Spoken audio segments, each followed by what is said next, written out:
Test and see if your clicker works.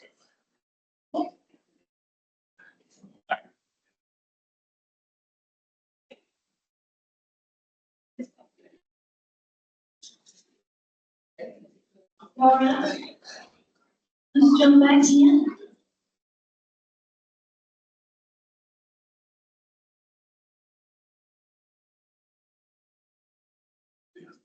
Okay. I'm going to ask you to access something in your Title I plan so that you will understand what I'm referring to. So I'm going to tell you where to go. Those of you that want to look at it. I'm going to go to your sections page, the main page of your 25 Title I plan, or if 25 Title I is not ready, you can go back into 24 Title I and pull the document that I'm about to say something about. Okay, on the sections page, there is a link that says related documents. Click that link. And you're looking for a document that says supplement, not supplant methodology. And that's the document you want to open. While you're doing that, I'll talk a little bit about supplement, not supplant, and then we'll talk about that document. All right, according to federal guidance, an LEA may use Title I funds only to supplement or to increase the level of funds that would, in the absence of Title I funds, be made available from non-federal sources for the education of students participating in Title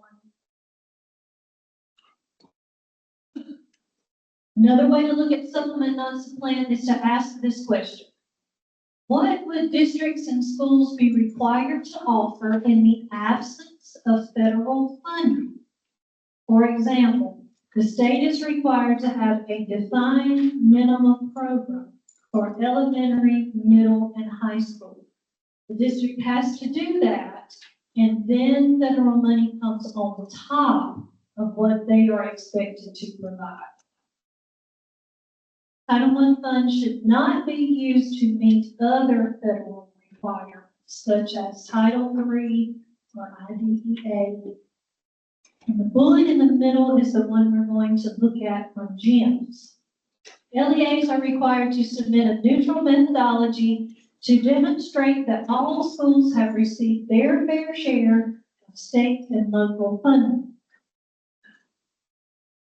So the document that you have pulled is a requirement to submit the Title I application.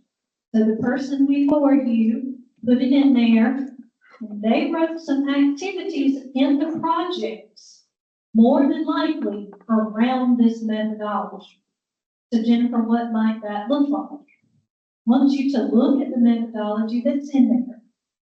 And let's look for a minute at the ratios for teacher-student. So read to see what are the class size ratios for your district. Is it 1 to 25? Or grade 6? Is it 1 to 15? What is your district's class size ratio listed at?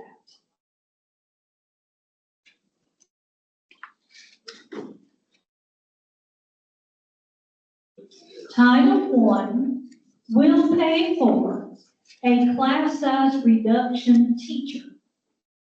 So your district has to meet the state's teacher-student ratio, but it also has to meet its own district ratio. So let's say the district's ratio is more restrictive than the state's ratio. You have to meet the districts, okay? So if I were to go into Rhodes Elementary school-wide plan, and I see that there is a class size reduction teacher listed, it should tell me what the class size is before adding that teacher and then after adding that teacher. So the program manager is going to pull that methodology and they're going to say, they're going to pull the activity on the other monitor and they're going to compare what is in there. Did the district meet its own ratio?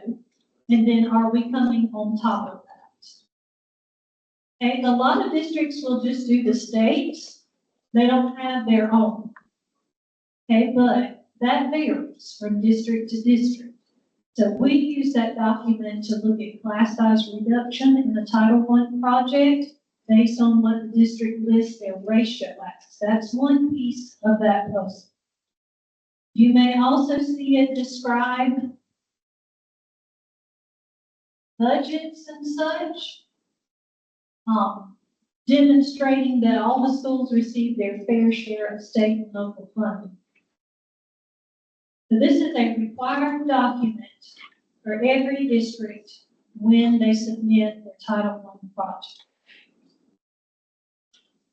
Okay, now in GEMS, just X out of that Word file. You're going to see that you're still sitting in the related documents. You should see a lot of needs assessments uploaded there. You might see like a district policy for stipends, if that's written into the project.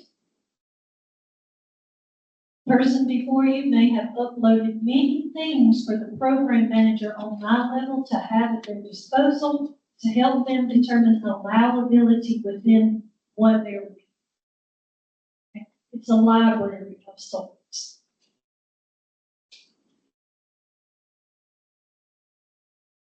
Here are some questions to help you as you think about a supplement, not supplant.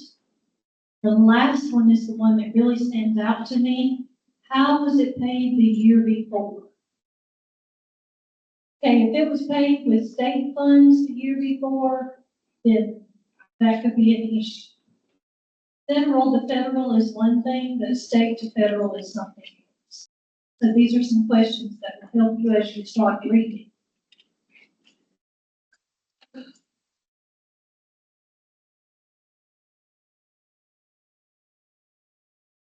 And here are some common supplemental uses of Title I funds.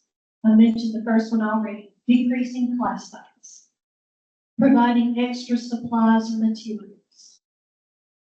Can I go ahead and tell you that we should be a far cry from just stocking up in a supply closet at this point? Don't let them do that with money. Okay. Give them what they need, but then pull them together and find out what the real needs are to help those teachers that we're having a hard time retaining. It's hard to get a good teacher. When we get them, let's do what we can to keep them. You can provide additional professional development on top of what the district is already given. You can do before or after school or summer school activities. You can have extra support services like nurses or guidance counselors. The greatest flexibility for the use of Title I funds is out in the school-wide plan. If you have questions about allowability, you can reach out to a program manager or myself and say, what do you think of this before I put it in GEMS and do all that work? We'll give you an opinion.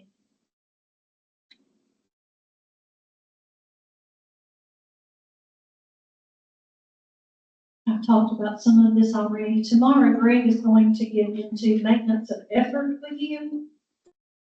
And comparability, it's kind of how the day starts tomorrow. Those are two things you'll need to know about. This is an old example of a related document, like what you're just looking at in your own plan. Okay, and now we've made it to GEMS. I've kind of walked you through a good bit of it, but now you're going to have slides associated with what you're looking at. Okay, so if you want to go back to the sections page, we'll start into GEMS. This is our grants electronic management system. This is like the grant application system. This is what they all go into.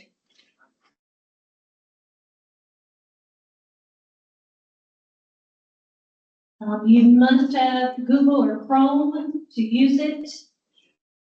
Make sure you don't try to hit the back or forward button because it will not work that way.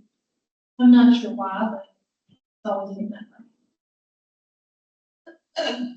How do I get to it? You may want to have this like easily accessible in your favorites or anything like that on your computer. Mine just automatically pops up. You'll see the sign in here on the left that you have done prior to now.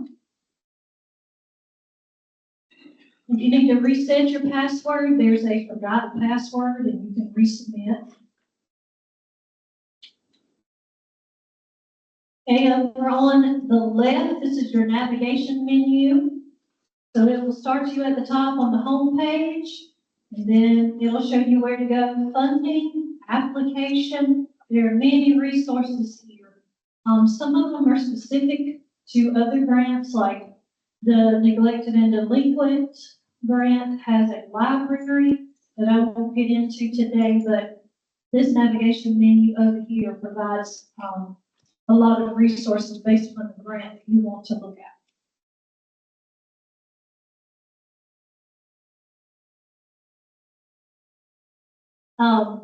There are features like the address book or SCD resources, or you might find some other information. I know N&D is in there, things like that. Request help. If you get stuck, let's just say you have an error message, you're working in there and you get an error message and you're just stuck. You can request help of GEMS. It goes directly to their program managers who do it all day long.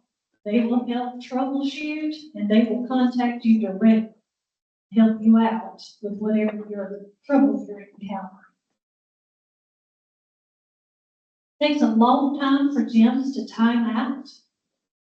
Unlike some of the other platforms I work in that I feel like by the time I started timing out on me again, GEMS is not that way. It takes a long time for it to time out. And it gives you like a little time feature so that you know how long you have left before you time out. Okay? And so you can go to a funding application page and you'll be able to figure out, okay, which grant do I want to look at? And you choose, for today, it would be Title I. Okay, the sections page is like where you constantly want to go back to. So if you're in Title I, go back to sections. You go to whichever link it is you want to look at. So going back to the sections page is kind of where you want to stay within the grant you're operating in.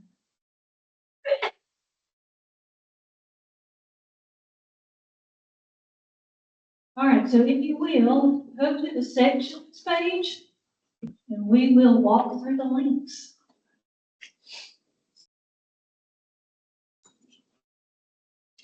And this is what you're going to see. You're in Title I. There will be a history log. You can click on that and you can see where the application has been. So let's say Teresa has been reviewing and has approved it. That history log will tell you when she approved it. Then as the second level review, it will tell you when I have approved it. It kind of gives you a history on that grant. Okay, there will be an allocations link. You click on that little link, it'll just tell you how much money is sitting in that grant. And when we give out additional funds, you can also see it there. It will be on an additional funds line most of the time. And then it'll give a total. So if you just want like the quick finance facts, You can click on the allocation link and you can see how much your district is getting for the grant that you're in. And then you got a contacts link. So if I were to be a betting woman, if I asked you to go into the 23 Title I grant right now, if you are a new coordinator, I would bet you're not listed. But you need to be, because it is still open. The 23 grants are still open until September 30th. You need to be the contact there in case you need to revise it, or in case the program manager needs to say something to you about it, so that you receive the communication from the GIMS. Same thing for the 24 grants. So if you're a new person to this role, and they said, you're going to be doing Title I, Title II, Title IV, then you need to go into Title I, Title II, and Title IV for 23 grants and 24 grants and 25 grants to make sure your contact information is in there. And you do that by looking in that link. Chris, I'm looking for yours. Look over your shoulder. And then we get into the meat of the matter. Some things we've already talked about. But at the top of the page, it will tell you where the grant, back on the sections page, it'll tell you what the status is for that grant. Is it in the director approved status? Is it at the LEA superintendent approved status? Does it say that it's with finance on the district side? Does it say program manager approved? Right now, the 23s and the 24 grants should all say director approved, because the amendment deadline has passed. Now we are sitting in a holding pattern until August the 16th, when the window will open back up and new amendments can be done. That will happen after August 15th. It'll open back up and go back into them. But for now, the status of all of them, except for 25 grants, would be director approved.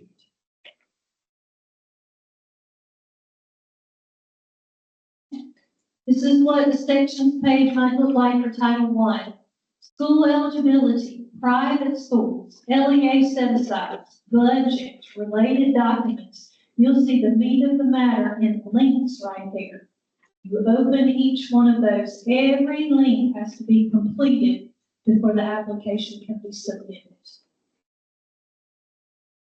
This is an example of the allocations link that I was talking about, where you just have a quick check of how much money the district is getting.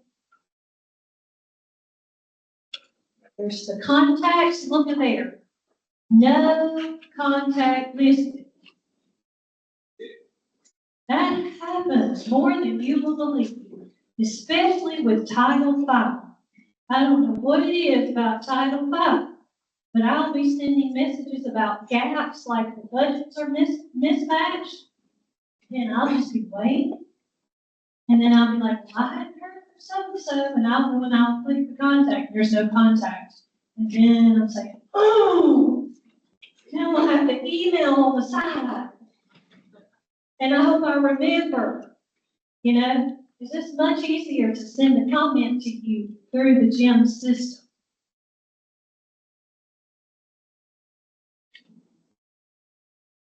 Okay, this just gives you a little, like a snippet as you're learning GIMS of how to navigate, what to go to, where you can go. Navigation, save and go to, save and go to. Make sure you save and go to before you go to the next one. Okay, here is where the meat of the matter takes place. Okay, so if you're looking in GIMS, if you want to click on the link that says budget, we'll talk about that. At the very top, when you go in, there'll be a little box that talks about indirect cost, maximum indirect cost. how much can be budgeted for that. That is their finance needs to see that. They need to know how much they can take for indirect costs, and Jim's will tell them that. So when you get ready to go into the budget, you're not going over that amount. You'll stay at that or below it. Okay? And then you get into function and object codes. So you'll see, it'll say like 100 instruction. And you can click view or modify. You want to do that, you can, so you can see how it will open up the budget for you. And there it will allow you to drill down into whichever function and object code you want to look at. So let's say you want to look at the 100 function code for instruction for all school-wide plans. Let's see what salaries are at these schools. Click on it. Then at the top, it'll have a little place that says schools. It's called LEA school. You click there and you can pick whichever schools. You can select all, and you can individually click them. And then it will pull up the 100 area and show you what's under instruction for everything in the budget. So when I want to look at it, I'll tell you what I do. I look at it one school at a time.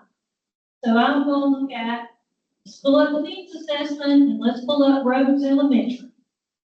So I go there and I click deselect all. I pick Rhodes Elementary, and then I pick all for function and object codes. I want it to pull up all of them. Let me look at the whole thing at one time. So it will pull up Rhodes Elementary's entire budget. And then I'll sit there and read all the activities and the amounts associated with those activities for Rhodes Elementary. Looking at the needs assessment, looking at what activities Rhodes is planning to do. So it will that is how I review from my level. One school at a time.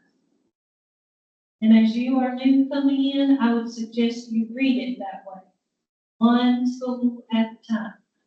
Print it out, read it, understand what they want to do based on the person who wrote it before you. That's the budget.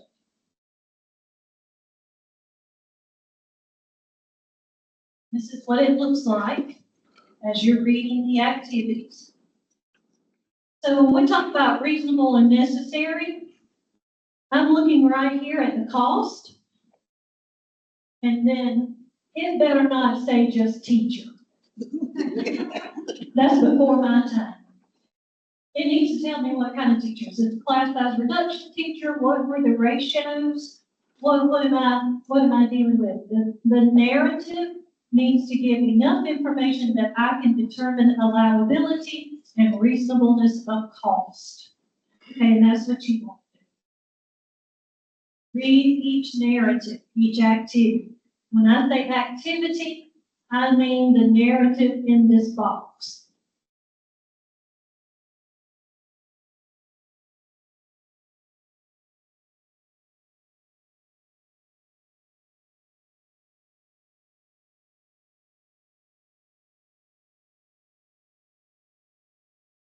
Okay, and when you're writing the plan, this is what it looks like. There are tags that have to be selected. This has already been done for you more than likely. But on your side, when you're writing it, there are drop down tags.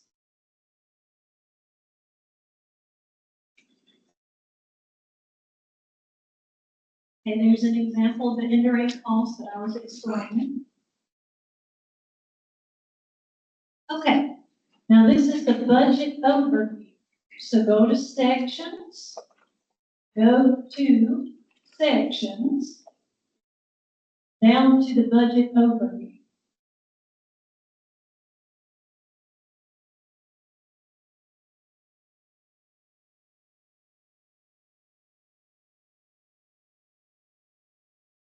This is what you're going to want to use when you put your budget in gaps. Okay, they have to match. So that when you claim, you're claiming on what's been approved in the grant. So you pull this up on one screen, pull up gaps on the other screen, and you input into gaps based on what has been approved in GEMS. So gaps will look just like this. There'll be a summary page. So if I were looking at gaps alongside of this GEMS, there should be $140,000 in gaps. You are probably looking at a very large budget if you have it pulled up right now.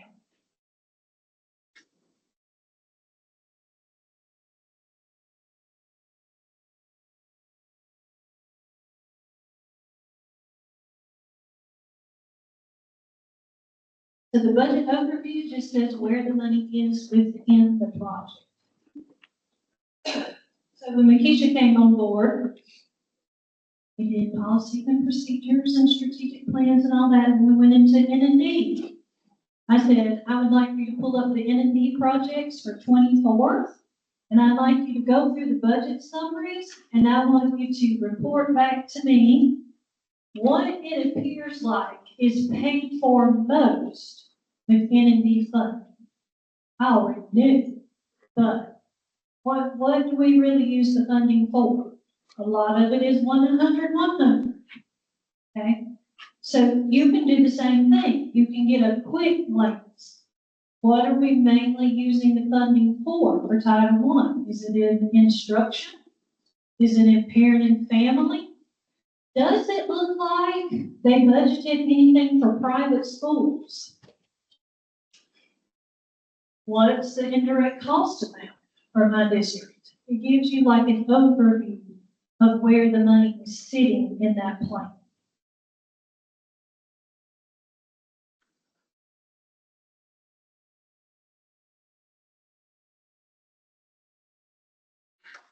Okay.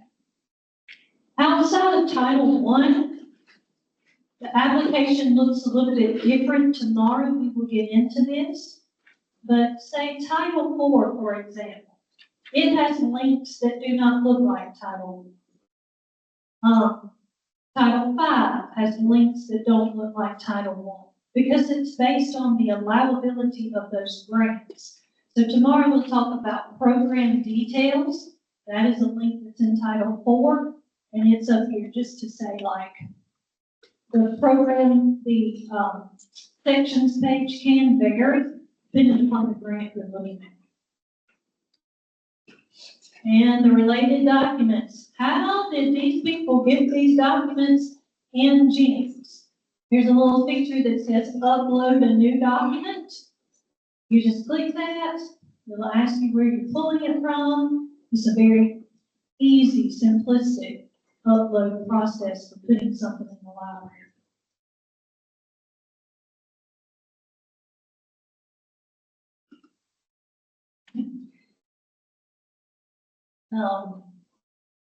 Some program managers are a little bit more sticky with one particular item.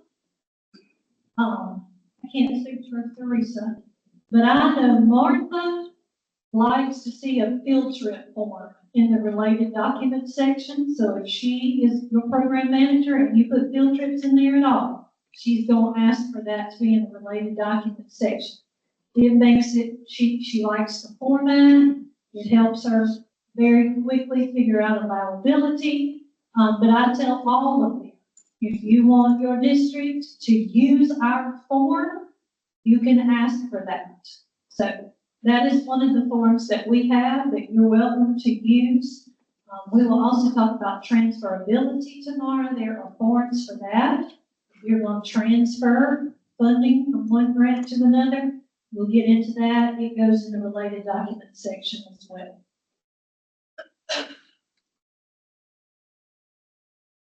Okay.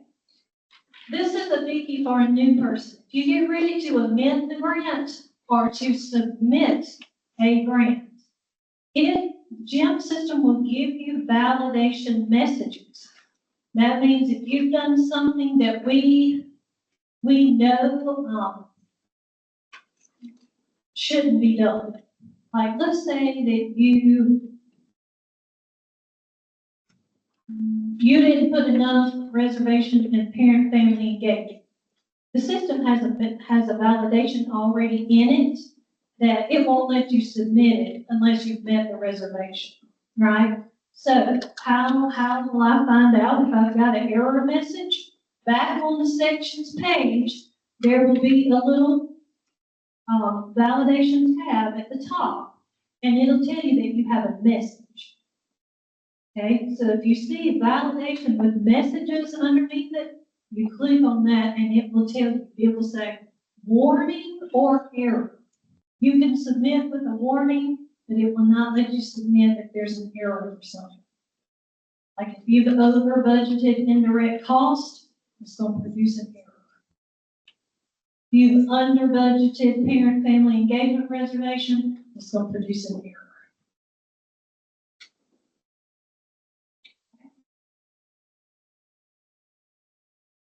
Okay, and this explains that, errors and warnings.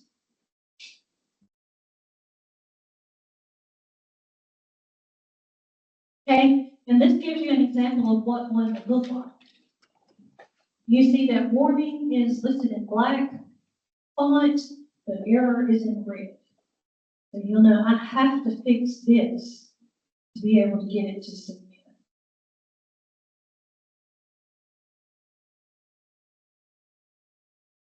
Okay, and then what does the workflow look like? When you first start on a plan, it goes into draft start. So that's where it stays until you move it to draft completed. Then after that, you send it to your finance department. They should be looking at it. What should they be looking at it for? Did I use the correct function and object codes? They really need to read the activities. They need to help you figure it out before you go into GAPT. So they're signing off saying, I looked at it. And that is documented within GEMS. Okay? Then it goes to the superintendent. Now it can be returned. If somebody has an issue with something, it can come back to you. Okay, there's an option for that. So then after the superintendent approves it, then it makes it to us, program manager. Once they approve it, then it comes to me. I give it a director approval, and then it's ready from there for you to match gaps to it. Okay, this gives you an example of what that looks like.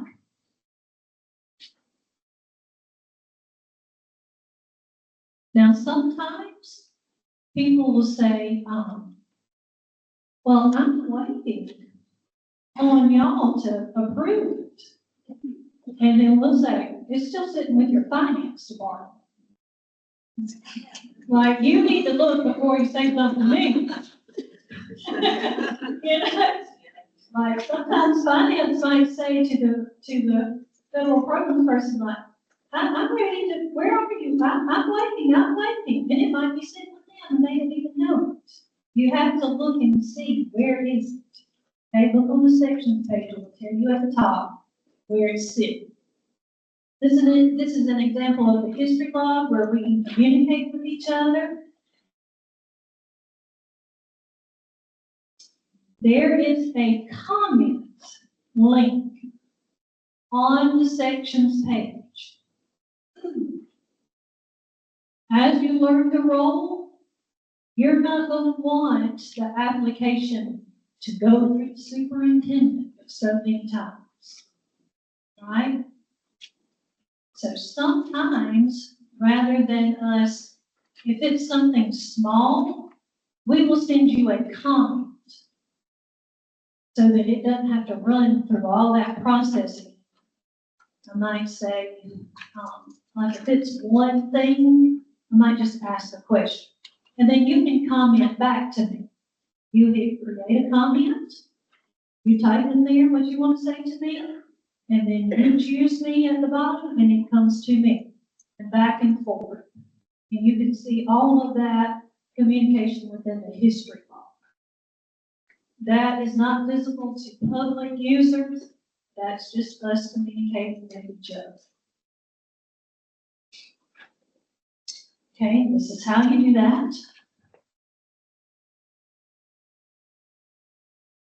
Okay, and the checklist.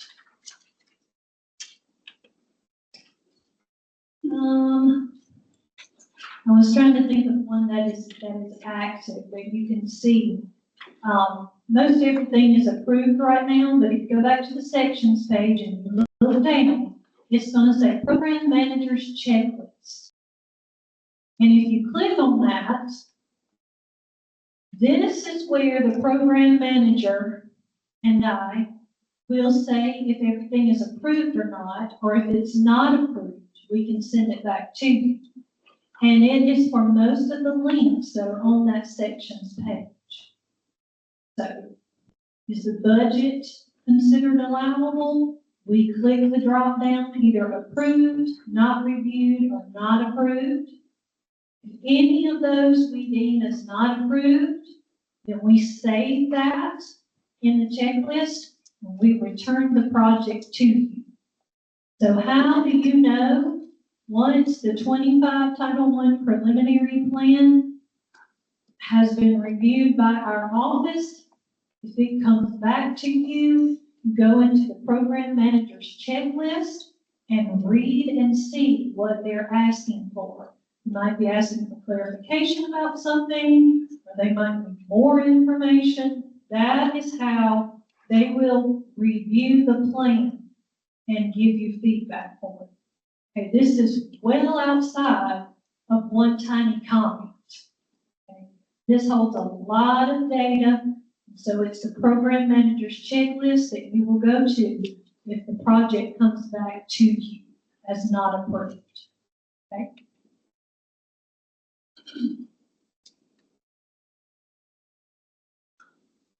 Okay. Ask a vet. I'm a vet as well.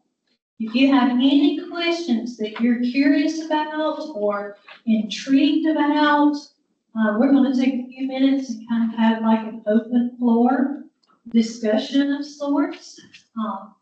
You have a question that you want somebody that's been in the role to answer, we can do that. If you have questions for me for the next few minutes, I'm going to give you a minute to kind of talk amongst yourselves, and then we'll do this out loud as well, okay? So talk about so far what have you learned, what are you curious about, what are you concerned about, and then we're going to do this out loud.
Let's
have some whole group conversation. Let me clarify one thing that was brought to my attention. Principals do not have access to gym. Okay, so when I say that they're writing plans, that does not mean that they're in gyms writing plans. That's you. Welcome to the new role, not them. They might submit it to you on whatever format you want, that you're putting in the gyms. Okay, so for the ASSA okay, Denise, you got a couple of things you want to mention to the newbies? We were just talking about bring Mike. And then if you're another veteran in here and you have some good guidance, we'll do this for just a minute. Jennifer did such a great job of going through gyms with us. One of the things I was thinking about doing, and I sat here, I checked mine because I had not up to this point. When you're on the front page and you've got the blue box over to your left with all the different parts to it, look in administer and figure out if you're brand new, whether you are the user, a role assigner in your district or not. It could be your director of technology or accountability that has that right in your district, but for some of us, we assign roles within our districts. So you may have had new people on your staff, you may be new, and you want to make sure your name is there on all of the grants that you'll be working with. This will either allow you to let those people work in gyms and help you on it, or it's going to route messages to them, and you just want to make sure people don't get left off and that you've got access to everything that you need access to. In our office, as the director, there are 2 coordinators, and then we also have what's called specialists. We all work with different schools and different roles, but most all of us have gyms access, and so a school submits their plan on an Excel spreadsheet with all the parts and pieces built into it as a template that matches what the gym's application looks like. Those get reviewed by 2 groups of people well, first of all, we do a peer review. Schools review each other's plans and they give each other feedback. Then they go to their executive directors, which are school supervisors for improvement. They read all the plans and they give feedback. And then our superintendent and deputy superintendent read their plans. And so by the time they've made it through 3 reviews and our office, we think they're pretty good. And yet we still go back and find stuff. We're saying, how do we let that through? How did that typo get in? You know, you look at it long enough, you don't see those things.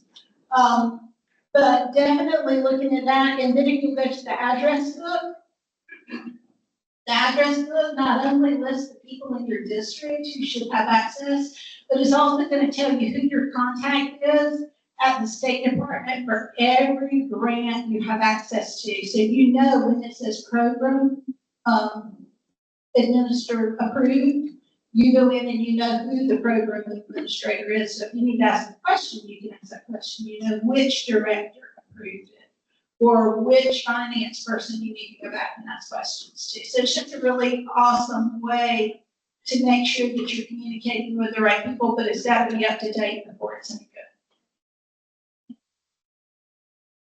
And do we have any other good advice from the veterans, or do we have any questions for our veterans?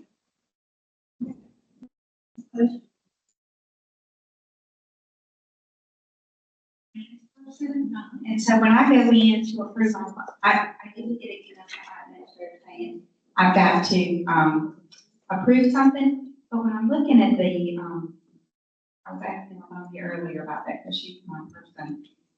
In the inbox, it has your email there, and then it has items awaiting approval. I never have anything there. Is that coming from you, or is that coming from somebody at my school, at my district? So how would anything ever come in there? Okay, I've never had anything in there. She usually emails me and I go in and approve it. That's how I know. I never really go in there on a regular basis. So that's the reason I'm curious. Anybody know? It's an email saying it's ready for me to approve as a finance person, but you think it would be in there that waiting for approval, but I never showed anything but do that.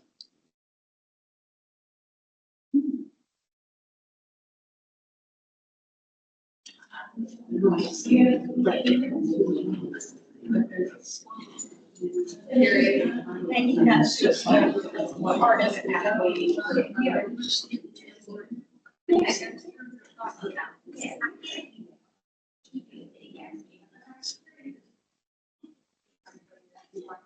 Right, I'm gonna let the two of them talk about that, and then we'll talk about it separately.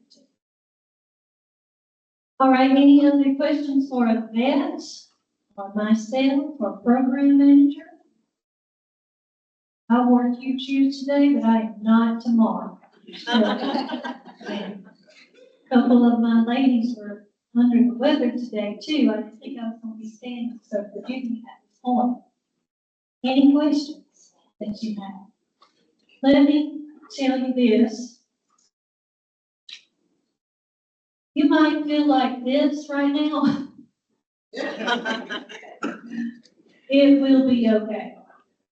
Okay? It's kind of meant to feel like that right now, because it's new. But it will turn on the upside pretty soon. Okay? So don't feel too terribly overwhelmed when you leave today. I had already done all of these slides before Makisha came on board, but this is the majority of my team and their information. If you need to email somebody, and hers is M. Sumter. If you want to contact her, but she says not yet. I'm still in contact right now, I'm kind of covering her. That's our information. Tomorrow, we will talk about finance. We'll talk about Title II, Title IV, and Title V. That will be the bulk of what tomorrow's training is on.